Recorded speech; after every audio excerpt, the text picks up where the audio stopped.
And as people 16 and older get ready Monday to be eligible to receive their first vaccine across the state, health officials are already looking at the next group, and that's children 15 and younger. Yeah, our Lauren Coomer talked to a pediatrician who also specializes in infectious disease. Pfizer announcing preliminary data in their vaccine study of children ages 12 to 15, which shows there were no cases among the fully vaccinated adolescents. A pediatrician with WMed saying he's not surprised because of the way kids' immune systems are.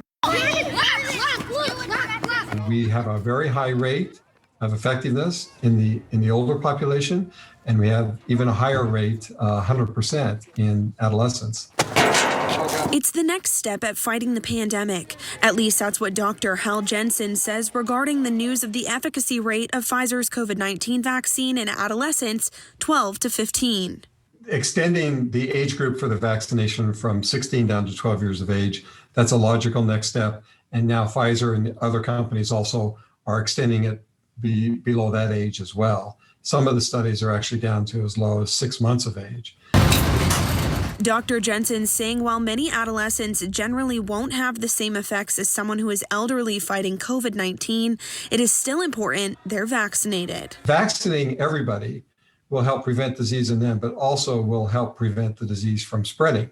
So these adolescents will not take the infection home to their parents and their grandparents. So it will help certainly reduce the overall consequences of the pandemic.